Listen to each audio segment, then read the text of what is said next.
7h48, Olivier Mazerolle, vous recevez ce matin Jean-Luc Mélenchon. Bonjour Jean-Luc Mélenchon. Bonjour Monsieur Mazerolle. Donc vous êtes candidat, vous avez créé votre site internet, La France Insoumise, vous tenez dimanche à Paris votre premier grand rassemblement, mais pourquoi dites-vous que vous êtes le seul candidat de gauche alternatif à François Hollande? Il pourrait y avoir Benoît Hamon, Arnaud Montebourg, Cécile Duflot, Pierre Laurent. Bien sûr, mais je n'ai jamais dit que j'étais le seul à quoi que ce soit. Vous vous présentez comme tel.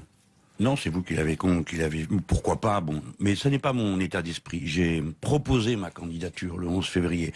J'ai été frappé d'ailleurs du fait qu'on ne fasse pas assez attention au verbe. Pourtant, il était choisi avec soin. Proposer, ça voulait dire que j'avais besoin d'observer quelle serait la réponse à mon raisonnement.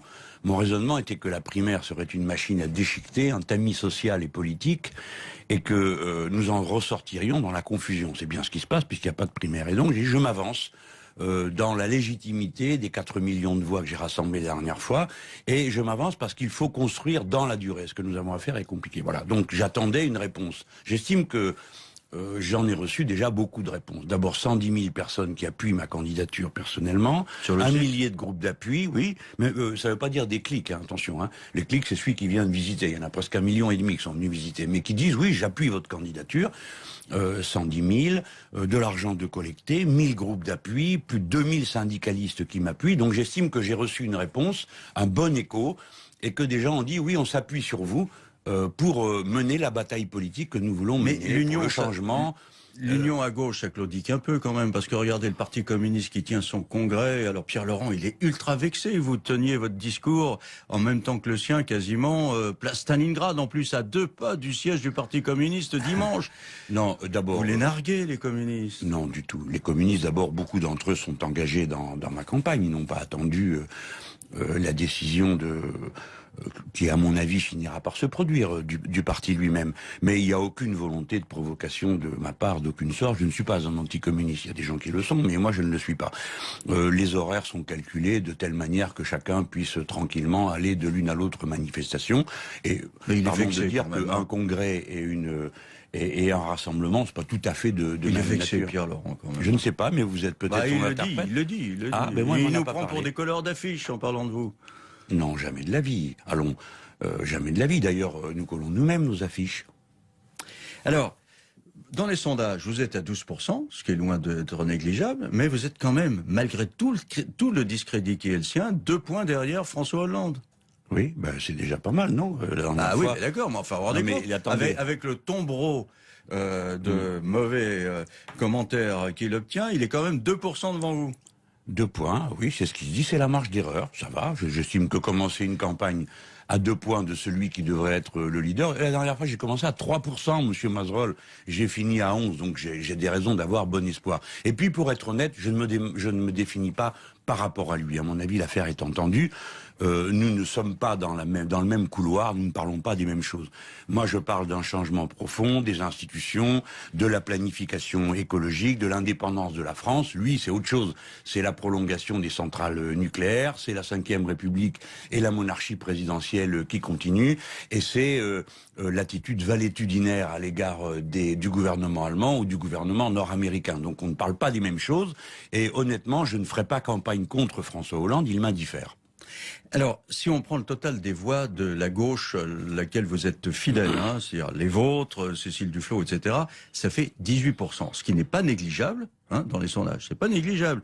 Mais en même temps, ça veut dire que 4 Français sur 5 ne sont pas prêts à adhérer à votre vision. Bien sûr. Mais dites, il faudrait c'est bien pourquoi je démarre si tôt, c'est qu'il faudrait que ces gens-là soient touchés par la grâce. Enfin, ce qu'on appelle aujourd'hui la gauche, et c'est toute la difficulté, Monsieur Mazerolle, c'est que dans l'esprit du commun des mortels, la gauche, c'est François Hollande.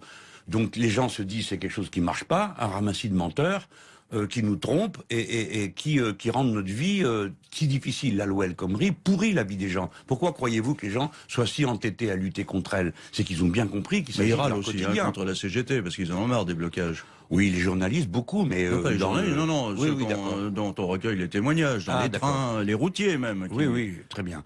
Mais enfin, vous admettrez que majoritairement, les Français ont compris que cette loi allait pourrir leur vie. Alors bien sûr, il y a des gens qui sont mécontents des conséquences de la lutte. Il n'y a pas de lutte gratuite. Si cette loi il faut comprendre qu'à chaque fois, il y a des inconvénients. Mais ceux qui se battent pour tout le monde. Et vous savez, Monsieur Mazerolle, hein, ils perdent leur jour de salaire. J'ai vu qu'il y avait je ne sais quel illuminé de l'UMP, là, pardon, s'appelle LR maintenant, bon, qui dit qu'il faudrait supprimer le salaire de la journée de grève. Ben, c'est déjà le cas, il faudrait se renseigner un peu. Hein. Alors, les gens payent cher leur lutte. Vous dites que la révolution citoyenne à laquelle vous aspirez passe par la victoire aux élections, par les urnes, hein, on est d'accord là-dessus. Bon. Mais est-ce que c'est pas contradictoire avec le soutien que vous apportez à ceux qui, justement, veulent la victoire de la rue contre le suffrage universel, contre la décision de l'Assemblée nationale, et ils le font en pratiquant des blocages qui sont illégaux? Monsieur Mazerolle, si vous disiez vrai, vous auriez raison. Mais non, je vous pose la question. Vous vous trompez, Monsieur Mazerolle. Alors allons-y. Eh ben, l'Assemblée nationale n'a rien voté du tout. C'est bien parce qu'elle n'a pas voté et qu'elle n'était pas prête. Ah non, non, pas elle n'a pas tout. censuré le gouvernement. Monsieur Mazerolle, non, il faut avoir le... Moi, je ne suis contre les institutions de la Ve République. Oui, mais il faut les comprendre. Elles existent aujourd'hui. Oui, elles existent parfaitement et elles sont donc pratiquées. La loi El Khomri passe parce que le gouvernement a mis 49.3. C'est-à-dire qu'il n'y a eu aucun débat, aucun amendement à cette loi. Et il n'y a pas eu de censure. Essayez d'expliquer ça à l'étranger. Nous sommes dans un pays où un gouvernement décide qu'une loi est adoptée simplement parce qu'il n'y a pas eu de censure. J'y viens, Monsieur Mazerolle. La censure, qu'est-ce que c'est? C'est Monsieur Valls et Monsieur Hollande ont décidé de dire: si vous ne voulez pas de la loi, vous n'avez qu'une manière de faire. C'est ça qu'il leur dit. Vous n'avez qu'une manière de l'empêcher, c'est de nous renvoyer. Eh bien, c'est ce que sont en train de faire les gens. C'est ce que sont en train de faire les gens. Dans la rue, ils disent Monsieur Valls démission, et dans l'Assemblée elle-même, au mois de juillet prochain, vous aurez une motion de censure, au moins de la gauche de l'Assemblée, plus une motion de censure de la droite. Et si tous ces gens veulent bien cesser d'être sectaires et ne s'occuper que de leur objectif, à savoir empêcher la loi El Khomri de passer, ils n'ont pas d'autre choix que de voter la motion de censure. Alors, Monsieur Mazerolle, vous vous êtes trompé là à l'instant. Il n'y a pas eu de décision démocratique parlementaire en faveur de la loi. Non, Monsieur Mazerolle, vous êtes 49.3, c'est pas démocratique et tout le monde est d'accord pour le dire, même François Hollande. Pour vous, l'Europe libérale est la source de tous les maux. Vous prônez la sortie des traités européens, y compris de l'euro? On verra le moment venu. Moi, il y a un plan A, on discute et on essaye de convaincre. Les Français sont bientôt les plus nombreux en Europe. La situation de l'Europe est catastrophique, elle est en train de se déliter. Le système ne peut pas fonctionner. Mais vous dites pas sortie de l'euro pour l'instant. Attendez, mais si, mais laissez-moi finir ma phrase. Les raisonnements sont importants, Monsieur Mazerolle. La pensée par slogan et par buzz ne permet pas de bien réfléchir. Nous sommes les Français, et moi je suis candidat à la présidence de la République, donc je dois tenir un discours cohérent et responsable. Donc nous dirons aux Allemands, telles que les choses vont là, ça ne peut plus aller. Et d'ailleurs, tout le monde s'en va, et c'est une pagaille indescriptible en Europe. Donc, changeons les traités européens. En particulier le statut de la Banque centrale, et en particulier faisons l'harmonisation sociale, l'harmonisation fiscale et le protectionnisme solidaire. Si vous êtes d'accord avec ça et pour en discuter, fort bien, on continue. Sinon, nous choisissons la souveraineté des Français et nous reprenons nos affaires. Mais je crois que personne, ça c'est le plan B. Hein. Plan A, on discute, plan B, on s'assume. Je pense que les Allemands et les autres gouvernements comprendront vite qu'on ne fait rien sans les Français. Mais nous, les Français, nous n'avons pas spécialement besoin de l'accord des autres pour exister et être une nation. Nous l'avons déjà été avant et nous le serons sans doute encore après. Une dernière question. Benzema a été, comme il le dit, victime d'une pression d'une partie raciste de la France? Je ne suis pas en état de vous dire... je ne crois pas que la France soit raciste. Bon, il y a des racistes en France, comme dans tous les pays. Je ne sais pas sur le sujet. Ce que je sais, moi, c'est que, pardon, monsieur, de revenir à ma propre équipe, celle qui va se constituer et se donner à voir et sera présente le 5 juin à Place Stalingrad, elle sera de toutes les couleurs, de toutes les religions et de tous les genres. Et c'est comme ça qu'on aime la France. Merci Jean-Luc Mélenchon. Concernant François Hollande, nous ne parlons pas des mêmes choses. Je ne ferai pas campagne contre lui. Il m'indiffère, vient de nous dire Jean-Luc Mélenchon. Et concernant la loi El Khomri, elle pourrit la vie des gens. Et ceux qui se battent, les grévistes, se battent pour nous. Merci à tous les deux. On retrouve bien entendu... 7h48, Olivier Mazerolle, vous recevez ce matin Jean-Luc Mélenchon. Bonjour Jean-Luc Mélenchon. Bonjour Monsieur Mazerolle. Donc vous êtes candidat, vous avez créé votre site internet, La France Insoumise, vous tenez dimanche à Paris votre premier grand rassemblement, mais pourquoi dites-vous que vous êtes le seul candidat de gauche alternatif à François Hollande? Il pourrait y avoir Benoît Hamon, Arnaud Montebourg, Cécile Duflot, Pierre Laurent. Bien sûr, mais je n'ai jamais dit que j'étais le seul à quoi que ce soit. Vous vous présentez comme tel. Non, c'est vous qui l'avez pourquoi pas, bon. Mais ce n'est pas mon état d'esprit. J'ai proposé ma candidature le 11 février. J'ai été frappé d'ailleurs du fait qu'on ne fasse pas assez attention au verbe. Pourtant, il était choisi avec soin. Proposer, ça voulait dire que j'avais besoin d'observer quelle serait la réponse à mon raisonnement. Mon raisonnement était que la primaire serait une machine à déchiqueter, un tamis social et politique, et que nous en ressortirions dans la confusion. C'est bien ce qui se passe puisqu'il n'y a pas de primaire. Et donc, je m'avance dans la légitimité des 4 millions de voix que j'ai rassemblées la dernière fois, et je m'avance parce qu'il faut construire dans la durée. Ce que nous avons à faire est compliqué. Voilà. Donc j'attendais une réponse. J'estime que j'en ai reçu déjà beaucoup de réponses. D'abord 110 000 personnes qui appuient ma candidature personnellement, sur un millier de groupes d'appui, oui, mais ça ne veut pas dire des clics, hein, attention. Hein. Les clics, c'est celui qui vient de visiter. Il y en a presque 1,5 million qui sont venus visiter, mais qui disent oui, j'appuie votre candidature. 110 000, de l'argent de collecté, 1000 groupes d'appui, plus de 2000 syndicalistes qui m'appuient. Donc j'estime que j'ai reçu une réponse, un bon écho, et que des gens ont dit oui, on s'appuie sur vous. Pour mener la bataille politique que nous voulons mener, aller pourrir leur vie. Alors bien sûr, il y a des gens qui sont mécontents des conséquences de la lutte. Il n'y a pas de lutte gratuite. Si cette loi il faut comprendre qu'à chaque fois, il y a des inconvénients. Mais ceux qui se battent pour tout le monde. Et vous savez, Monsieur Mazerolle, hein, ils perdent leur jour de salaire. J'ai vu qu'il y avait je ne sais quel illuminé de l'UMP, là, pardon, ça s'appelle LR maintenant, bon, qui dit qu'il faudrait supprimer le salaire de la journée de grève. Ben, c'est déjà le cas, il faudrait se renseigner un peu. Hein. Alors, les gens payent cher leur lutte. Vous dites que la révolution citoyenne à laquelle vous aspirez passe par la victoire aux élections, par les urnes, hein, on est d'accord là-dessus. Bon.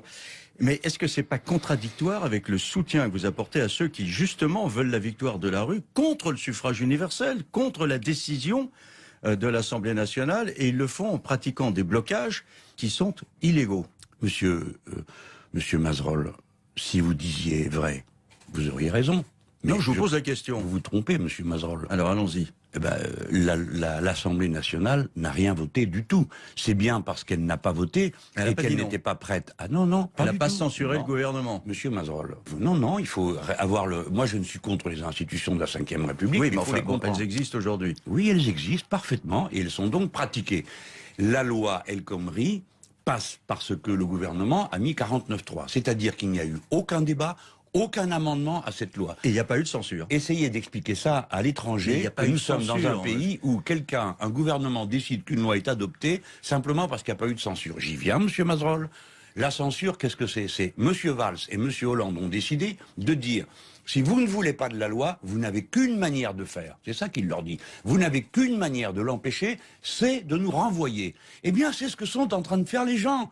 C'est ce que sont en train de faire les gens. Dans la rue, ils disent Monsieur Valls démission, et dans l'Assemblée elle-même, au mois de juillet prochain, vous aurez une motion de censure au moins de la gauche de l'Assemblée, plus une motion de censure de la droite. Et si tous ces gens veulent bien cesser d'être sectaires et ne s'occuper que de leur objectif, à savoir empêcher la loi El Khomri de passer, ils n'ont pas d'autre choix que de voter la motion de censure. Alors, Monsieur Mazerolle, vous vous êtes trompé là à l'instant. Il n'y a pas eu de décision démocratique parlementaire en faveur de la loi. Non, Monsieur Mazerolle, vous êtes 49.3, c'est pas démocratique et tout le monde est d'accord pour le dire, même François Hollande. Pour vous, l'Europe libérale est la source de tous les maux. Vous prônez la sortie des traités européens, y compris de l'euro?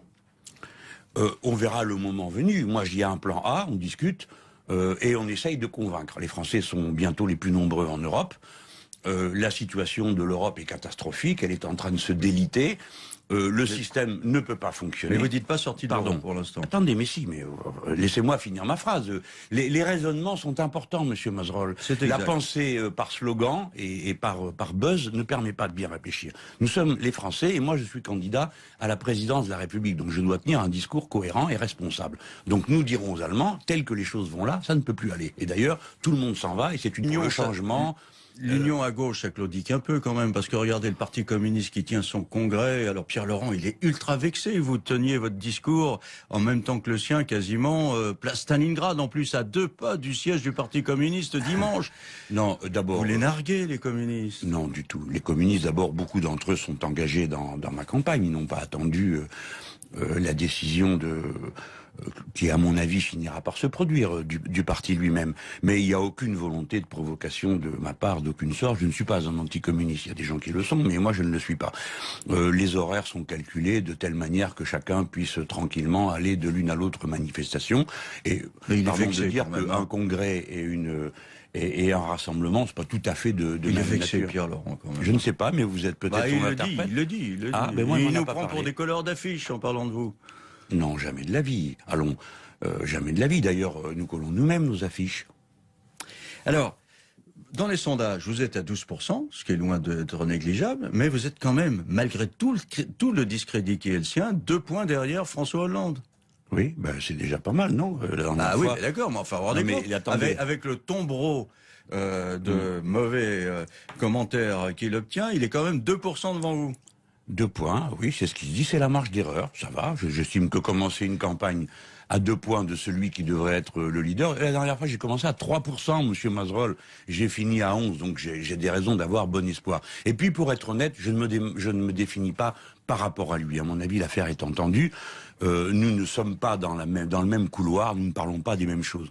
Moi, je parle d'un changement profond des institutions, de la planification écologique, de l'indépendance de la France. Lui, c'est autre chose. C'est la prolongation des centrales nucléaires, c'est la Ve République et la monarchie présidentielle qui continue, et c'est l'attitude valétudinaire à l'égard du gouvernement allemand ou du gouvernement nord-américain. Donc on ne parle pas des mêmes choses, et honnêtement, je ne ferai pas campagne contre François Hollande, il m'indiffère. Alors, si on prend le total des voix de la gauche, laquelle vous êtes fidèle, c'est-à-dire les vôtres, Cécile Duflot, etc., ça fait 18%, ce qui n'est pas négligeable dans les sondages. C'est pas négligeable. Mais en même temps, ça veut dire que 4 Français sur 5 ne sont pas prêts à adhérer à votre vision. Bien sûr. Mais dites, il faudrait c'est bien pourquoi je démarre si tôt, c'est qu'il faudrait que ces gens-là soient touchés par la grâce. Enfin, ce qu'on appelle aujourd'hui la gauche, et c'est toute la difficulté, monsieur Mazerolle, c'est que dans l'esprit du commun des mortels, la gauche, c'est François Hollande. Donc les gens se disent c'est quelque chose qui marche pas, un ramassis de menteurs, qui nous trompent et qui rendent notre vie si difficile. La loi El Khomri pourrit la vie des gens. Pourquoi croyez-vous que les gens soient si entêtés à lutter contre elle? C'est qu'ils ont bien compris qu'il s'agit de leur quotidien. Contre la CGT, parce qu'ils en ont marre des blocages. Oui, les journalistes, beaucoup, mais... pas les journalistes, non, oui, ceux dont on recueille les témoignages, dans les trains, les routiers même. Oui, très bien. Mais enfin, vous admettrez que majoritairement, les Français ont compris que cette loi